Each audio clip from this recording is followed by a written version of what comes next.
Hola amigos, bienvenidos una vez más a Balón Dominado. Este era un invitado que lo estábamos esperando hacía bastante tiempo. Hicimos junto con Alberto Vega y Fernando Martínez Vera un video especial sobre la batalla de Belgrado, aquel partido tan memorable para la historia del fútbol español. Y bueno, nuestro invitado lo podemos llamar héroe. No sé si él le va a gustar esa denominación, pero bueno, durante la entrevista le vamos a preguntar de aquel recordado partido. Sin más dilaciones, presento a Alberto Vegue. Hola Alberto, bienvenido. Buenas noches, encantado de estar aquí, además con un personaje como Rubén Cano. Saludo a Fernando Martínez Vela y ahí ya presenta a nuestro gran invitado. Sí, muy buenas noches a todos los seguidores de Balón Dominado. Lo digo siempre, el mejor canal de fútbol del mundo. Y hoy, como bien contaba Gustavo, programón. Eres un monstruo, Gustavo. Conseguiste al ídolo de Alberto Vegue, que hicimos ya algún programa sobre él aquí en Balón Dominado. Y para aquellos que no lo hayan visto, que no lo conozcan, pues decir que le tenemos que agradecer que nos metió en un mundial después de notables ausencias de la selección española en la Copa del Mundo, con aquel gol en la batalla de Belgrado. Y a mí, para que el que no lo haya visto, yo lo defino como un delantero veloz. Igual que existe el término todocampista, yo creo que él fue el primer todo delanterista, porque él jugaba por todas partes en el frente de ataque, ¿no? Además fue un gran secretario técnico, un gran director deportivo en Atlético de Madrid. Sin más dilación, darle la bienvenida al gran Rubén Cano. Bueno, muchísimas gracias, demasiados elogios, pero bueno, cada uno puede opinar como sea. Sí es verdad que algunos inclusive me han tratado de crack y otros me han tratado muy malo, pero bueno, es el fútbol, eso es lo lindo del fútbol, ¿no? Así que para mí es un gusto estar con ustedes y es un gusto recordar toda mi trayectoria y recordar momentos buenos y también hubo momentos malos.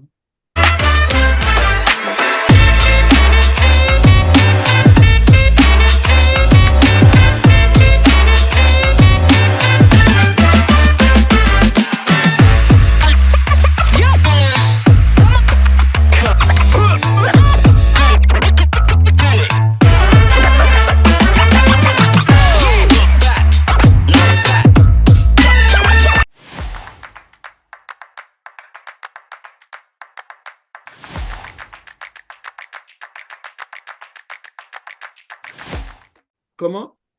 ¿Qué es lo que está haciendo usted en la actualidad? ¿Cómo es su día a día ahora mismo? Y ahora soy un jubilado, operado de ambas caderas, es decir, no estoy haciendo eh, prácticamente nada, solamente eh, de jubilación y bueno, tuve la posibilidad de cuando estuve en España, mi suegro me compró unos departamentos en Buenos Aires, que cuando vine dejé el fútbol, me dediqué a administrarlos y a conservarlos y a alquilarlos y bueno, haciendo eso me entretenía y con la jubilación y nada más, ¿no? Alberto, adelante. Sí, bueno, yo antes que nada quería poner en contexto que sí, efectivamente, como dice Fernando, para mí Rubén Cano ha sido un ídolo de mi juventud, ¿no? Y yo lo veía jugar y a mí este hombre me encantaba cómo jugaba. Y decido escribir el artículo, la nota sobre él y cuento la anécdota. Yo tengo dos hijas, una de ellas, mi hija pequeña, es una fanática del Atlético de Madrid, fanática. Y un día hablando con ella me empieza a hablar que si Griezmann, que si Pito, que si Flauta. Y digo, mira, el Atlético de Madrid tuvo hace años un jugador que es argentino, nació en Argentina, que jugó en la selección española, Rubén Cano y tal. Y me dice, ¿quién es ese? Digo, ¿cómo que quién es Rubén Cano? Digo, te vas a enterar tú, te va a decir tu padre quién es Rubén Cano. Y mi hija hoy puede decir que conoce bastante a Rubén Cano. Sí, pero te Y le cuento, expliqué lo que te había digo, sido te- él, lo que había sido él en el Atleti y le expliqué que gracias a Rubén Cano, España después de 12 años se metió en un mundial. Con un gol, que luego hablaremos un poquito de él, porque algunos decían, un gol, había que meterlo, y Rubén Cano lo metió. Rubén Cano, bueno, pues yo creo no solo para mí, para mucha gente, fue unido en aquella época. Y yo vi a Rubén Cano jugando la primera vez, y ya doy paso a los demás. Creo que tengo recuerdos, porque hace muchos años, que fue en blanco y negro. Fíjate, todavía las televisiones en color no estaban en todos los hogares. Y yo creo que vi el partido en blanco y negro. Y en Argentina me parece que el color fue en esos años. Vino la televisión en color, se puso para el Mundial, creo. No estoy, no recuerdo, pero más o menos debe haber sido para esa fecha, sí. Tal cual. Sí, Rubén, jugaste muy bien en Atlanta, ahí Alberto tiene la casaca en los Bohemios, y pegaste el salto a un equipo grande de España, ¿no? Cuando en esa época, en la década del 70, ir a Europa era para muy pocos, muy para privilegiados. Y llegaste al Atlético de Madrid y caíste No, con el pero pie yo derecho. pasé antes, yo de Atlanta pasé al Elche primero. Es Claro, decir, Pipo Rossi, que era el entrenador de Atlanta, fue contratado por el Elche y nos llevó a tres jugadores, a pesar de que en ese momento eran dos extranjeros, pero yo adquiría la nacionalidad porque mi padre era español y bueno, acá no lo había podido adquirir porque había una reglamentación que cuando cumplía los 23 años ya no podías adquirir la nacionalidad de forma directa, si no me la hubiesen dado. Se la dieron a mi hermano, que era menor, y no me la pudieron dar a mí porque yo ya había cumplido los 23 años. Pero la saqué en 3 o 4 meses en España. Y bueno, hizo posibilidad que Pipo Rossi nos llevara a tres jugadores. En ese entonces habían dos extranjeros, Gómez claro. Boglino, Babi Cortés y yo. Ahí en Elche estuve 2 años, ya jugando como español, y bueno, a los 2 años pasé al Atlético de Madrid, ¿no?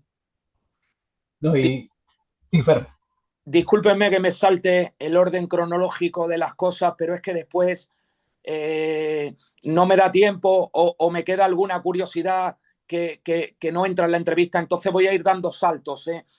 A ver, aquella batalla de Belgrado, o sea, hay que poner en contexto a la gente que la selección yugoslava había dejado fuera a España de. La más dolorosa fue aquella de Alemania 74 con el gol de Katalinski, ¿no?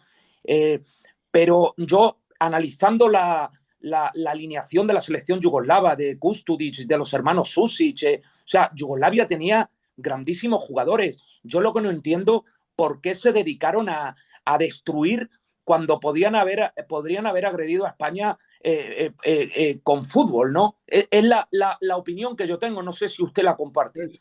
Estoy segurísimo que fue así, segurísimo. Ellos empezaron a buscar, ya había bronca antes del partido. Yo recuerdo anécdotas. Es decir, cuando entramos a calentar al campo, es decir, habían dado 2 años, dos días de Franco libre, y la gente estaba bastante bebida en el campo, repleto, y se tiraba al campo. Cuando nosotros estábamos calentando, se tiraba al campo. Estaba rodeado de militares el campo, todos con perros pastores, y cuando alguien se tiraba al campo, le soltaban el perro, y el perro corría, atravesaba el campo y lo reducía al que se había tirado. Bueno, ese era el ambiente antes de empezar. Inclusive Kubala llevó la comida, la bebida, porque pensaba que podían eh, hacer algo en beneficio de ellos. Es decir, Yugoslavia tenía un equipazo, tal cual lo dice, tenía un equipazo. Es decir, creo que exageraron demasiado con la violencia y se olvidaron un poco de jugar. Yo recuerdo, no sé si se acuerdan, bueno, lo pueden ver en el partido, entró un delantero centro que se llama Custodi, muy alto, un grandote de 2 metros, que después vino, lo trajo el Elche, eh, el Elche no, perdón, el Hércules, jugó en el Hércules. Eh, y bueno, él se hizo intermediario, estando de secretario técnico del Atlético de Madrid, bueno, pues también, es decir, íbamos a ver jugadores a Yugoslavia, o él ofrecía, o él no, un clásico intermediario. Y bueno, y tuve muchas oportunidades de estar con él en Yugoslavia, en España, y me decía, se acordaba de ese partido y me decía que nunca se imaginaba que lo podían llamar a la selección, que estaba seguro que lo habían llamado por su poderío físico, con la cantidad de buenos jugadores que había, ¿no? Y eso los hizo estar más atento a la agresión, porque en realidad fue un partido muy fuerte, pero la agresión en sí no se veía. Te agredían cuando el balón no estaba en juego, entonces la cámara de televisión no podía ver, te tiraban el pelo, te pegaban una patada, es decir, pero bien dice que tenían un equipazo, pero un equipazo, y bueno, es decir, quizás sacamos provecho nosotros de esa distracción que tuvieron en la agresión. Nosotros no podíamos devolver, nosotros sabíamos que no podíamos devolver ningún insulto, ninguna agresión, nada, no podíamos, porque si nos expulsaban te iban a dar 3 o 4 partidos, y el próximo partido era el Mundial. Es decir, que te perdías el Mundial. Así que sabíamos es decir, positivamente que no podíamos ni poner cara de enojado. Y eso fue lo que inclusive agrandó a los yugoslavos, ¿no? Alberto. Sí, vuelvo, con permiso de Rubén Cano, unos años atrás. Efectivamente, su primer equipo en Europa fue el Elche, pero él en diciembre, creo que fue del 73, tuvo una aventura en un país que conozco muy bien, muy frío, que se llama Bélgica, porque él estuvo haciendo un staff con el Standard de Lieja, que no llegó a buen término. Yo creo, por lo que he leído, que el Standard de Lieja pues, no se portó excesivamente bien. Y él tiene una anécdota con Pelé, porque fueron a disputar un partido entre el Standard de Lieja y el Santos de Pelé, y hubo ahí un demanda de consejo, vamos a llamarlo así, de Rubén Cano hacia Pelé. ¿No es así? Sí, es decir, yo salí de Argentina como que me compraba el estándar de Lieja. Llegamos, fue en enero, llegamos a Bélgica, y empezamos me acuerdo que nevaba, y empezamos a entrenar. Yo empecé, no, yo con el primer equipo estaba afuera, haciendo una pretemporada. A mí me extrañó, empecé a entrenar con la tercera división, con los juveniles, y bueno, y pasaba el tiempo, y no firmamos. Yo le preguntaba al intermediario, que en ese momento nos había llevado, no recuerdo el nombre todavía, eh, cuando firmamos, y me acuerdo, siempre me quedó grabado, el presidente se llamaba Petit, me decía, es que el señor Petit no está, cuando venga Petit, cuando venga Petit. No venía nunca Petit. Y bueno, pasamos así como 15 días, y yo estaba con un directivo de Atlanta y con este empresario en un hotel, es decir, este mismo empresario lleva al Santos de Pelé a jugar un partido amistoso, eh, y ahí es donde me doy cuenta que la gente quiere que los que estaban pretendiendo era que yo, porque vi los anuncios en periódico y todo, como que yo ya estaba fichado, yo no había ni firmado nada, ni nada. Y entonces, ¿qué es lo que querían? No sé si hacer publicidad al partido o verme. Yo lo interpreté como una prueba, hacerme una prueba contra el Santos, cosa que no era lo que habíamos pactado. El club no me autorizaba a jugar, por supuesto, yo tampoco. Pero claro, yo tenía 21 años, 22 años, quería quedarme en Europa como toda costa, pero el club no me dejaba, y yo tampoco veía bien lo que habían estado jugando conmigo, porque en realidad habían estado jugando que Petit no viene, que Petit no viene, y resulta que era lo que estábamos esperando, es que yo jugara ese partido contra el Santos. El Santos, como lo trajo el mismo intermediario, vino al mismo hotel que nosotros. Y bueno, en una conversación por la tarde yo estaba ahí con la duda si jugaba, no jugaba, jugaba, no jugaba. Y en una conversación así de grupo, donde estaba Pelé, sí. Además estaba el presidente el directivo que había ido conmigo, no, me van a suspender, te vamos a suspender si llegas a jugar, porque yo le decía, yo voy a jugar, te vamos a suspender por 2 meses. Y ahí fue donde se le ocurrió a Pelé, dijo, mira, decirle que te van a pagar 2 meses, que te van a suspender 2 meses, que si te pagan los 2 meses ellos de, de la suspensión, jugá. Porque ya me habían anunciado, ya estaba todo, los diarios, todo como el debut mío, ¿no? Yo todavía ni había firmado. Y, y entonces, bueno, yo le digo, pero yo no me quiero probar, porque el partido además nevaba, el partido es una prueba, no es un partido de yo fichado. Y sí, sí, bueno, pero jugá unos minutos y te lesionás y te vas. Eh, y después lo pensé y dije, tienes razón, es decir, tuve 15 días o un mes ahí haciendo un paripé de engañado.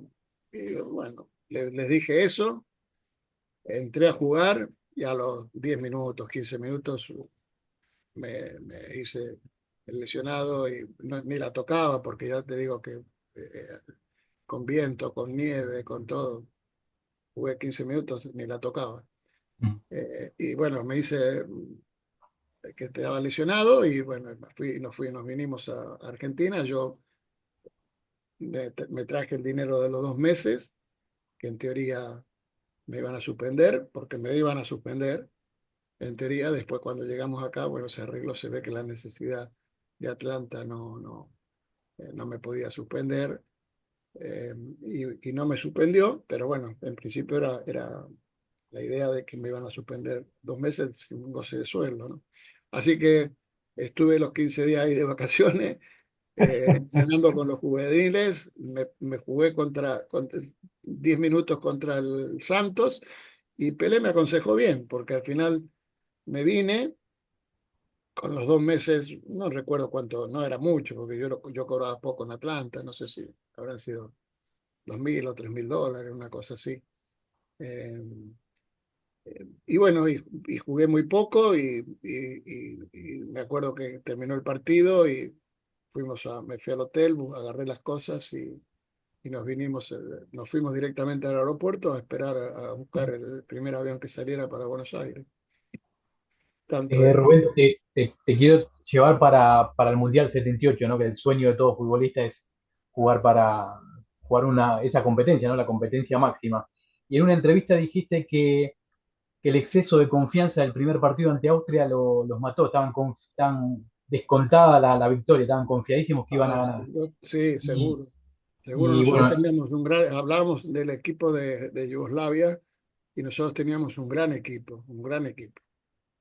Quizás habían dos piezas que el primer partido no, bueno, que no pudieron jugar, uno por lesión y otro por suspensión, que era Camacho, que tuvo una lesión grave de sí, rodilla, no pudo venir, que era una pieza importante dentro del esquema de la selección, e inclusive Juanito, aunque bueno, los reemplazantes también eran Dani, muy buenos y todo, pero bueno, eran como unos emblemas de la selección.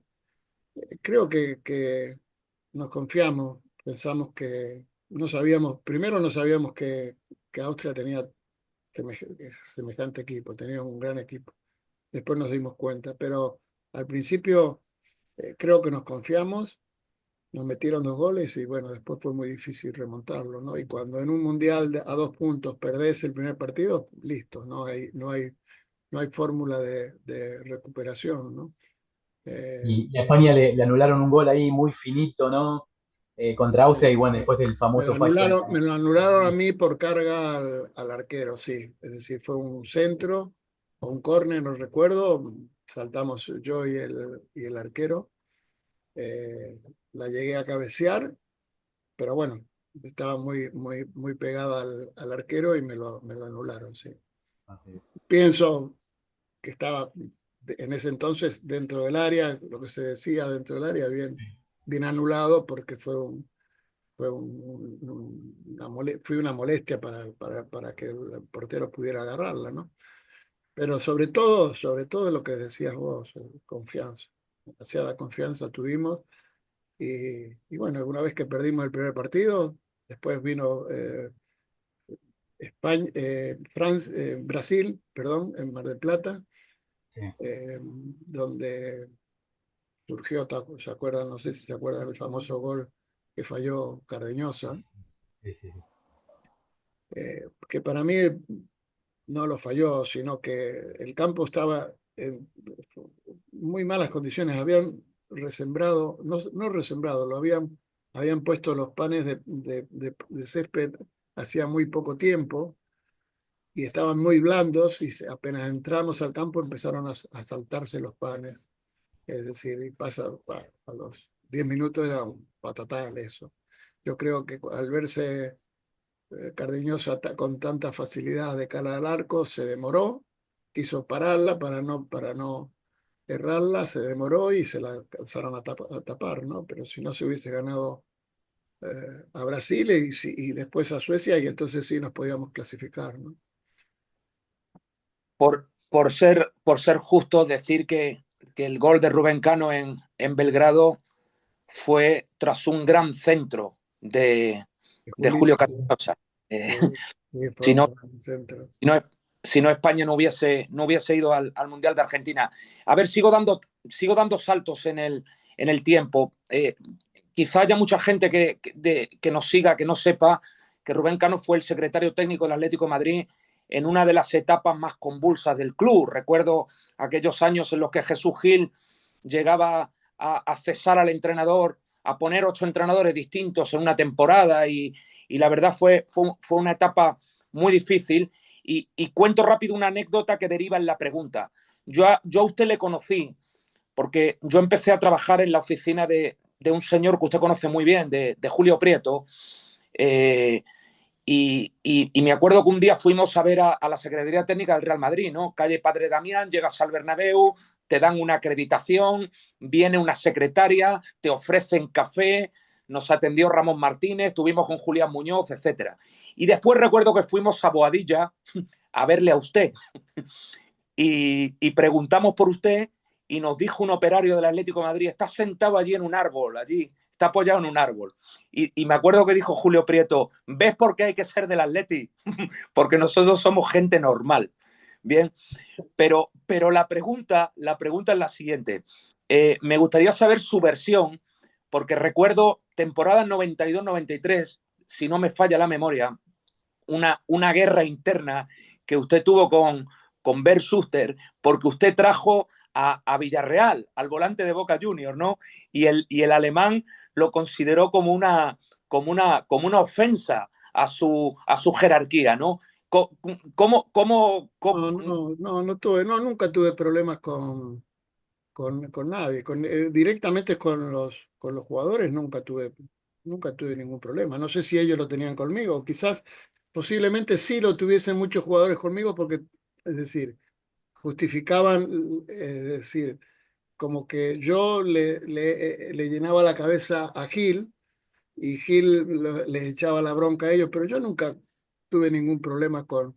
Y me parece que, si mal no recuerdo, me parece que no coincide la época de Schuster con Villarreal. Sí es verdad, Villarreal no lo llevé yo, para ser sincero, yo había venido, necesitábamos un 5, yo sabía que Villarreal estaba jugando en Boca muy bien, vine a ver un 5 a Sudamérica, es decir, primero a Argentina, y el último partido de Boca, en la cancha de Boca, fui a verlo y Villarreal se lesionó, se desgarró. Bueno, ya ahí, de ahí me fui a San Pablo, a Brasil, a buscar un número 5. Y estando yo en Brasil, es decir, leo que en el torneo de verano, famoso torneo de Mar del Plata que se hace acá, Boca vuelve a poner a Villarreal y se vuelve a pesar de no dejar pasar, todos sabemos que una lesión muscular en un jugador mínimo de reposo absoluto son 21 días, después más la recuperación. No habían pasado ni los 21 días, lo volvieron a poner y se volvió a lesionar. Es decir, ya la segunda lesión de Villarreal en, en, en Mar del Plata lo descartaba definitivamente, ¿no? Bueno, yo estando en Brasil, me llama Jesús Gil y me dice que habían echado al entrenador, no recuerdo el entrenador en ese momento quién era, que se necesitaba un entrenador. Yo estuve averiguando acá en Argentina, bueno, Pastoriza en ese momento tenía buen nombre en Argentina. Yo no lo conocía a Pastoriza, pero a través de los comentarios le recomiendo a Gil a Pastoriza. Y bueno, lo ubico a Pastoriza, es decir, le digo, mira, te va a llamar Jesús Gil, andate yo estoy en Brasil, te va a llamar Jesús Gil a, a España, es decir, si querés arreglar con el Atlético de Madrid, directamente yo tardaré unos días en llegar. Así se hizo, Pastoriza viajó a España. Y yo estando en Brasil, se puso de acuerdo con Jesús Gil para entrenar. Y cuando llego me dice, mira, ha pedido a un jugador, Villarreal. Digo, mira, Villarreal no puede jugar porque Villarreal, el pobre, sé que es muy buen jugador, yo no lo he podido ver, pero se lesionó. Es decir, se lesionó el 18 de diciembre y después se lesionó el 6 de enero, que fue el 7 de enero, el campeonato y nosotros necesitamos un número 5 para jugar. Villarreal no puede jugar. Va a estar 2 meses sin jugar. Bueno, de todas formas, agarró y, es decir, lo llevó. Es decir, lo ponía y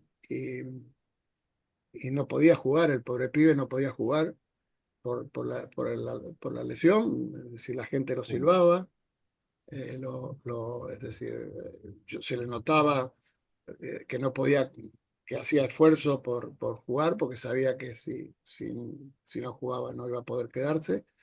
Y no recuerdo si estaba Chuster, me parece que no estaba Chuster, pero ahí Sí, te sí, digo sí, la anécdota seguro, ¿eh? ¿eh? Seguro que sí. Bueno, la anécdota de cómo llega Villarreal al Atlético de Madrid. Al tercer o cuarto partido ya jugaba, la gente lo silbaba, es decir, entonces en un momento, es decir, Jesús Gil, le digo, mira, no puede jugar, está lesionado el pibe. En un momento Jesús lo llama a Pastoriza y le dice cómo habían pasado 3 partidos nada más, fue el momento de 3 o 4 partidos. Lo llama a Jesús, jugamos en San Sebastián. ¿Cómo va a jugar el domingo el partido? Dice, va a jugar fulanito, fulanito, Villarreal. Entonces le dice Gira Pastoriza, no, Villarreal no juega. Y le dice Pastoriza, yo siempre llevaba siempre me caía porque después me pasó con Basile, gente con personalidades contra el otro que los triplicaba. Y, y entonces le dijo, no, Villarreal no juega. Sí, Villarreal juega, bueno, bueno, Villarreal no juega, sí juega porque yo soy el entrenador, bueno, no juega porque vos no sos, ya eras el entrenador, ahora yo era presidente y sigo siendo el presidente. Y lo echó ese viernes. Eh, lo echó a él y se devolvió a Villarreal. Eh, Eso fue lo que en realidad real pasó, pero yo después con lo de Schuster nunca tuve ningún problema. A Nunca, ver, nunca, es decir, Schuster nunca debe de haber sido el único jugador que jamás habló conmigo, jamás. Nunca, es decir, siempre hablaba con el presidente, él o la mujer, siempre se dirigían al presidente. Y siempre, yo nunca, es decir, ni buenas tardes, ni buenos días, ni buenas tardes, jamás. Debe haber sido el único jugador de los años que estuve de secretario técnico que no pude hablar con él, que no hablamos. Así que jamás pudimos tener ninguna, es decir, contratiempo, ni ninguna discusión, ni de nada, ¿no? Alberto. Creo que en un momento, es decir, tenía una infección, Schuster, y, en el pie, y no se curaba.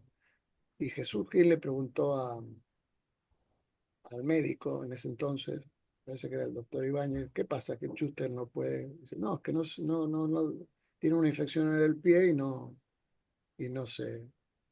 Dice, pero ¿y por qué tanto tiempo? Dice, porque no toma los remedios, los antibióticos que le doy. Creo, es decir, fue médico Jesús Gil, creo que Schuster lo interpretó como que yo era el que le había dicho eso, pero bueno, yo nunca, ya te digo, jamás, jamás en el tiempo que estuvo Schuster en el Atlético, hablé yo con él, ¿no? Nunca.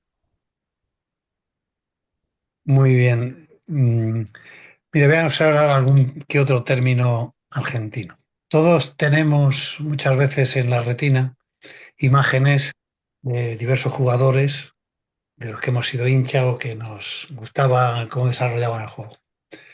Yo creo que todos recordamos a Rubén Cano con las calzas bajadas, su media melena y bueno, jugando en la delantera, ¿no? Pero poco se habla del carácter que también tenía Rubén Cano, sobre todo cuando le hinchaban las pelotas. Y recuerdo una anécdota, o bueno, recuerdo, he leído una anécdota que ocurrió en el estadio de la Romareda, en el estadio de Zaragoza, en un partido, creo que fue Elche-Zaragoza, cuando el entrenador del Elche, el amigo Pipo Rossi, no hacía nada más que meterse contigo. Y tú dio la casualidad que suele pasar, la ley de Murphy, que después de tanto meterse contigo, marcas el gol. Y yo creo que debe ser de los pocos jugadores que existen en el mundo que dedica el gol a la concha a la madre del entrenador. ¿Qué hay de cierto de esto? No recuerdo, la verdad que no recuerdo, pero yo con Pipo tenía tanta confianza porque en Elche, es decir, todos fuimos con la familia, pero él no fue con la familia, así que era uno más de la familia. Teníamos tanta confianza que puede haber sido. Yo tenía entendido, otra gente me dijo que le tiré la pelota al banco. Pero puede haber sido, quizás, yo personalmente no lo recuerdo, pero puede haber sido por la confianza que había, ¿no? Sí. Rubén, ya cuando tocamos el tema de la batalla de Belgrado, se habló de la extrema violencia con la que se jugaba en la década del 70, ¿no? 70, 80. También hay anécdotas aquí de Copa Libertadores que eran batallas campales. Mi pregunta es, ustedes, los de aquella época, claramente podrían jugar ahora en el fútbol actual porque hay más protección arbitral, hay más cámaras de televisión. ¿Los futbolistas actuales podrían haber jugado en la década del 70? Sí, sí, lo que pasa es que eh, yo recuerdo me parece que puede haber sido a partir de que empezaron a salir los Maradona, los Messi, se le empezó a cuidar más al futbolista y entonces también las cámaras de televisión, el VAR también, es decir, pero sobre todo se ha cuidado más al futbolista que en ese entonces, pero podrían haber jugado perfectamente, adaptarse. Eh, era un equipo, es decir, eran jugadores violentos o éramos jugadores violentos, pero malo intencionados, con la intención de hacer daño, ¿no? Así que se podrían haber adaptado perfectamente. Aunque lógicamente, es decir, es mejor ahora porque están más cuidados, se respeta más la habilidad del jugador. Eh, es decir, yo recuerdo después, a raíz de la lesión de Maradona, se empezó a cuidar más al jugador habilidoso, porque si no iba a sacar lo lindo del fútbol, ¿no? Que es la habilidad de los jugadores. Pero bueno, cada época tiene su, su encanto y sus lados negativos también. Pero sí, posiblemente podrían haberse adaptado perfecto. Sí, a ver, otra anécdota que deriva en pregunta. Yo tuve el honor de estar en una cena, calle Atocha, número 12, restaurante Malafémina. Gustavo conoce al propietario, al que era propietario de ese restaurante, que ya no existe más. Y tuve el honor de estar con don Jesús Gil y su hijo Óscar Gil, con quien mantengo todavía relación y amistad. Y estábamos hablando que si los directores deportivos, que si Caminero, que si Tony Muñoz, que si Andrea Berta. Y en un momento dado, Óscar Gil dijo, el que era un fenómeno era Rubén Cano, porque una vez todos los equipos grandes de Europa estaban pujando por el juvenil más caro y más destacado del mundo, que era un chico de Huelva que se llamaba Patri. Lo quería el Madrid, lo quería el Barça, lo quería el Milan, que era quien dominaba el fútbol europeo, lo quería todo el mundo, ¿no? Y quien representaba al jugador era su madre. Bien, y recuerdo que me contó Óscar Gil que Rubén Cano le dijo, déjame el tema a mí y que yo sé cómo hay que hablarle a una mujer, y Patri va a jugar en el Atlético de Madrid. Y Patri firmó en el Atlético de Madrid. No sé cuánto tiene de leyenda esa historia y cuánto tiene Lo único que tiene de leyenda es que no era su representante, su madre. Estaba más aconsejado por el padre, posiblemente. Bueno, sí es verdad que lo quería el Barcelona, sí es verdad que lo quería el Madrid, es decir, sí es verdad que lo queríamos nosotros. Eso fue en España, se hace todos los años el campeonato nacional en ese entonces cadetes juveniles y todo. Bueno, Patri en ese entonces era cadete, tenía 13 años, 14 años. Y bueno, y cuando salió campeón el Betis, todos los ojeadores, tanto del Madrid como del Atlético, cuando lo vieron jugar, es decir, se maravillaron con este chico. Yo se lo comenté a Jesús y dije, bueno, vamos a por él.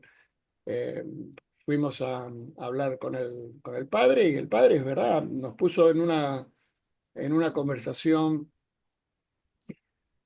es decir, él hablando delante nuestro, hablando con gente del Barcelona hablando con gente del Madrid, que era verdad que lo querían los dos equipos. Bueno, Jesús le ofreció una cantidad, para mí en ese entonces desorbitada, para un chico, para un juvenil en ese entonces. Y bueno, y se hizo el pase a Patri. Patri vino a jugar al madrileño con 14 años. Ganaba igual que si jugara en primera división, ganaba una fortuna comparado con los demás. Y tuvo una lesión grave, una bastante grave, se rompió los ligamentos cruzados. Y yo había hecho tal relación con los padres y le tenía demasiado tanto cariño al chico por lo que era, la forma de ser y todo, que inclusive me lo llevé a vivir a mi casa. Él vivía en una pensión, cuando se lesionó lo llevé a vivir a mi casa, vivía con yo y mi señora.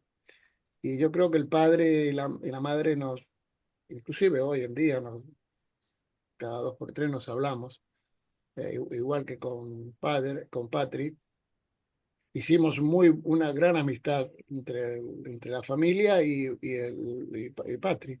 Lamentablemente, la lesión lo perjudicó, ya todo el mundo hablaba de lo que ganaba, y entonces el padre con mucho honor, porque ya te digo, eran personas, bueno, el padre falleció, la madre no, personas muy honorables. Vino y me dijo, mira, Rubén, sé que vemos que se está metiendo mucho la prensa y toda la gente con vos por el tema de lo que gana Patri. Si querés, te rescindimos el contrato ahora mismo. Y rescindieron el contrato bajo la presión de la gente. Le dije, bueno, es decir, sí, sí te interesa, y también la presión del hijo, porque, es decir, tanto yo como él estábamos muy presionados, sobre todo por el costo, porque ganaba como 10 millones de pesetas, demasiado para ser un juvenil. Y nos rescindió el contrato de 3 años, estuvo solamente un año, perdonó los otros 2 años y creo que se fue a jugar al Barcelona Atlético.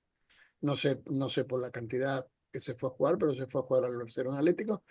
Y el haberlo tenido en mi casa tanto tiempo, bueno, eso hizo que tuviéramos una relación que seguimos diariamente ya el padre falleció, lamentablemente, pero con la madre y con Patri, los hermanos y los hijos, la seguimos teniendo, ¿no? Pero sí realmente tuvo bastante mala suerte. Pero bueno, es decir, eso fue lo que realmente pasó, pero eso que salió de la madre, eso es todo, nada que ver. La madre es una persona, una ama de casa normal y corriente.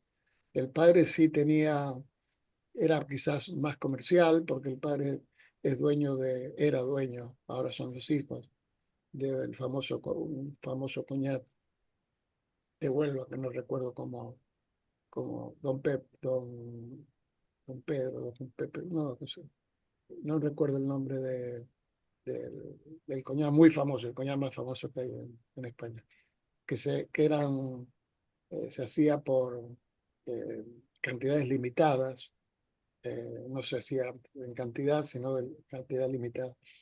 Y entonces el padre era más comercial. Bueno, con él tratamos, pero nada más. Es decir, la madre para nada.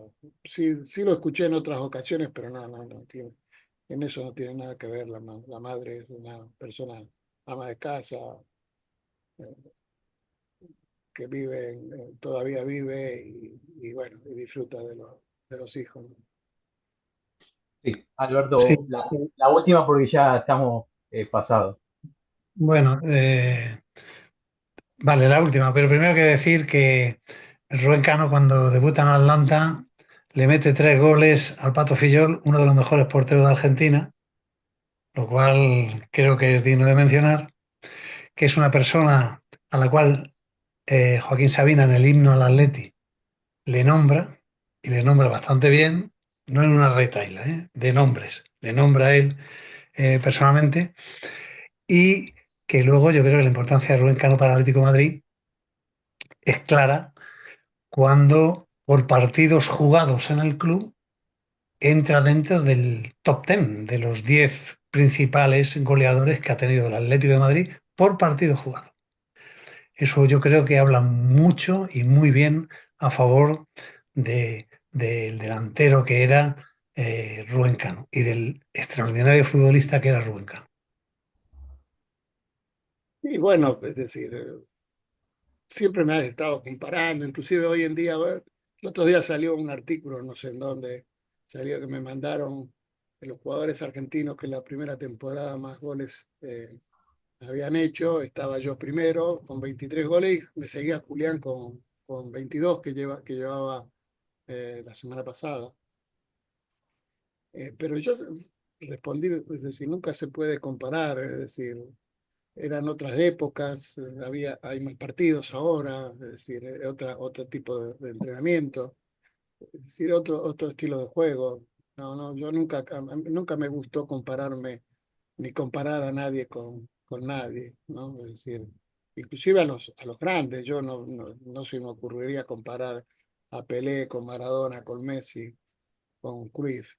Son jugadores bueno, en su forma, en su época, en su estilo, en su forma de jugar, eran jugadores completísimos. No se puede comparar.